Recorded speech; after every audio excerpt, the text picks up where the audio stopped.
Dans cette séquence vidéo, nous allons nous intéresser aux conséquences de l'héritage sur les constructeurs, c'est-à-dire l'initialisation, et les destructeurs. Nous avions vu dans une séquence vidéo précédente sur les constructeurs que lors de l'instanciation d'une sous-classe, il nous fallait initialiser les attributs. C'est ce que nous faisions donc par exemple quand on déclare une instance R de la classe rectangle, en passant donc par exemple la largeur et la hauteur. Ceci était fait donc au moyen d'un constructeur qui était donc en charge d'initialiser les attributs. Mais si la classe rectangle hérite d'une classe figure géométrique, alors la classe rectangle reçoit l'ensemble des attributs de la classe figure géométrique. Et donc les constructeurs de la classe rectangle ont pour charge d'initialiser les attributs de la classe rectangle, y compris les attributs hérités de la superclasse figure géométrique. Cependant, ce ne doit pas être le concepteur de la classe rectangle qui doit lui-même initialiser les attributs de la classe figure géométrique. Il serait peut-être même bien incapable de le faire si la superclasse avait des attributs privés. Il ne pourrait pas y accéder. Et donc, comment le concepteur de la sous-classe rectangle peut-il initialiser les attributs de la superclasse figure géométrique? Pour cela, il doit faire appel dans le constructeur de rectangle au constructeur de la classe figure géométrique. L'initialisation des attributs hérités doit se faire en appelant les constructeurs des superclasses dans le constructeur des sous-classes. Voyons comment tout ceci s'écrit en C++, d'abord d'un point de vue général, puis ensuite en l'illustrant sur un exemple. L'appel au constructeur de la superclasse depuis le constructeur de la sous-classe se fait dans la partie liste d'initialisation, cette partie qui commence par deux points, qu'on appelle aussi parfois section deux points, qui est juste entre l'entête de la sous-classe et sa définition. Concrètement donc, juste après l'entête du constructeur de la sous-classe, dans la section de points, vous commencerez par faire un appel au constructeur de la superclasse que vous souhaitez appeler. Donc vous passerez les arguments dont vous avez besoin. Et donc bien sûr, le constructeur de la superclasse a le même nom que cette superclasse. Ensuite, donc avec une virgule, exactement comme on initialisait les différents attributs, vous aurez donc la suite de la liste d'initialisation qui initialisera les attributs. Voyons donc un exemple concret avec ici donc la classe rectangle qui hérite de la classe figure géométrique.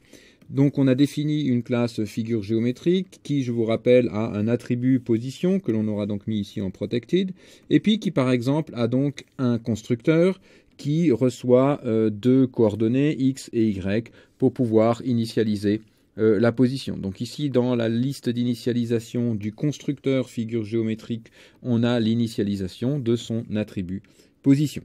Maintenant, regardons donc le constructeur de la sous-classe rectangle. Le constructeur de rectangle va prendre, comme d'habitude, deux paramètres L et H pour initialiser sa largeur et sa hauteur, comme on l'avait fait avant l'héritage.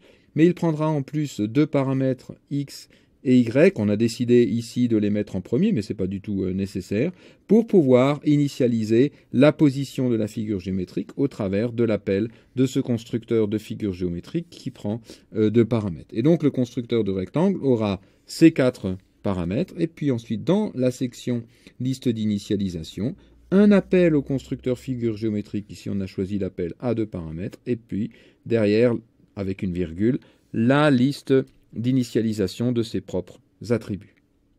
Ici, nous avons fait un appel explicite à un constructeur de la classe figure géométrique. Bien entendu, si la classe a un constructeur par défaut, il n'est pas nécessaire de faire une invocation explicite de ce constructeur. Un constructeur par défaut, je vous rappelle, c'est un constructeur qui n'a pas besoin d'argument, c'est le constructeur qui est sans argument. Et dans ce cas-là, alors à ce moment-là, il n'est pas du tout nécessaire de rajouter explicitement l'appel au constructeur. C'est le compilateur qui va se charger d'invoquer automatiquement le constructeur par défaut. Mais on aura de toute façon un appel au constructeur, ce sera l'appel au constructeur par défaut. Par contre, évidemment, si la classe n'a pas de constructeur par défaut, alors il faut évidemment invoquer explicitement un de ces constructeurs, sinon le compilateur ne saura pas quoi faire. Il veut absolument appeler un constructeur de la superclasse. Si cette superclasse n'a pas de constructeur par défaut, il faut absolument utiliser un constructeur explicite qui doit être présent et donc faire un appel explicite dans la section de points, dans la liste d'initialisation du constructeur de la sous-classe. Et donc bien sûr la sous-classe elle-même doit avoir un constructeur explicite puisqu'il faut bien un endroit où écrire cet appel explicite au constructeur de la superclasse. Si maintenant notre figure géométrique donc avait un constructeur par défaut, il n'était donc pas nécessaire de faire cet appel explicite à un constructeur, et donc on aurait plus simplement ne pas l'écrire. Donc voici un autre exemple qui est différent du précédent, où la classe figure géométrique a un constructeur par défaut par défaut. Regardons ce qui se passe dans ce cas. Ici, nous avons donc le constructeur de la sous-classe rectangle qui, donc, dans sa liste d'initialisation, ne fait pas explicitement appel au constructeur de la superclasse dont elle hérite, figure géométrique. Ceci est possible parce que la classe figure géométrique a un constructeur par défaut. On suppose ici qu'on n'a pas écrit de constructeur et donc elle a le constructeur par défaut, fourni par défaut par le compilateur. Et donc il y a bien ici, au début du constructeur de la sous-classe rectangle, quand même un appel au constructeur par défaut de la sous-classe figure géométrique. À noter que nous avons ici deux fois un appel à un constructeur par défaut, puisque ici la classe figure géométrique, elle a une position comme attribut, mais comme on n'a pas explicitement écrit de constructeur, c'est le constructeur par défaut qui est fourni par défaut par le compilateur, lequel va appeler les constructeurs par défaut de chacun des attributs. Et donc ici, donc, le constructeur par défaut appelle le constructeur par défaut de position. Et donc pour résumer, l'appel au constructeur de rectangle, par exemple, si je faisais une déclaration comme ceci, rectangle R3, 4, appellera le constructeur de rectangle ici en passant 3 et 4 comme paramètres et commencera par appeler le constructeur par défaut fourni par défaut par le compilateur de la classe figure géométrique, lequel appellera le constructeur par défaut de position. Je suppose ici que position est une classe et qu'il y a donc soit un constructeur par défaut, soit un constructeur par défaut explicitement écrit. On aura donc en premier une construction par défaut de position qui terminera la construction par défaut de figure géométrique et qui donc permettra ensuite au constructeur de rectangle de continuer à initialiser ses autres attributs. Nous allons revenir en détail dans un instant sur l'ordre d'appel des constructeurs dans une hiérarchie d'héritage. Mais au préalable, je voudrais insister sur une remarque. Il n'est pas nécessaire d'avoir des attributs supplémentaires dans la sous-classe. Par exemple, si nous avons un carré qui est un rectangle, qui est une certaine sorte de rectangle, un carré est un rectangle qui a simplement la largeur égale à la hauteur, alors on ne va pas introduire dans la sous-classe carré d'attributs supplémentaires, mais on peut quand même, dans le constructeur de carré, et il faudrait le faire ici, on peut quand même donc dans le constructeur d'une sous-classe qui n'introduit pas de nouveaux attributs, faire un appel, avoir besoin de faire un appel au constructeur de la superclasse. Regardons cet exemple en détail. On dit donc qu'un carré est un rectangle.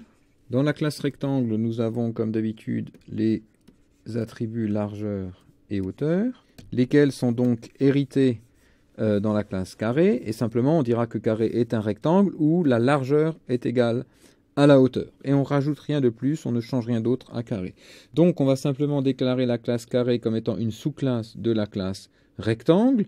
On va rien lui ajouter de particulier, je reviendrai avec une remarque finale dans un instant, mais simplement on va forcer donc son constructeur à prendre ici une seule taille, la taille du côté d'un carré, et à donc faire appel ici au constructeur de la superclasse, en demandant au constructeur de la superclasse d'avoir la hauteur et la largeur qui sont de même taille, et on n'ajoutera rien dans le corps du constructeur de la sous-classe de la classe carré.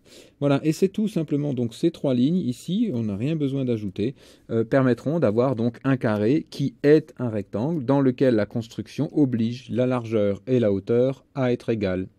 Alors, quand on dit que c'est tout et qu'il n'y a rien d'autre à ajouter, bien sûr, si au niveau de rectangle, nous avions une méthode qui serait par exemple une méthode cette hauteur ou une méthode cette largeur, alors ces deux méthodes seraient héritées par carré, et là, à ce moment-là, il faudrait bien sûr aussi les redéfinir pour obliger cette hauteur et cette largeur à continuer de garder hauteur et largeur égales. Donc on pourrait par exemple faire quelque chose comme ceci au niveau du carré, en spécialisant donc la méthode cette hauteur, laquelle dans carré va masquer celle de rectangle, et qui donc bien sûr mettrait la hauteur aux paramètres qu'elle a reçus, mais en plus, et c'est ça qui est nouveau par rapport à rectangle, en plus obligerait la largeur à être égale à cette nouvelle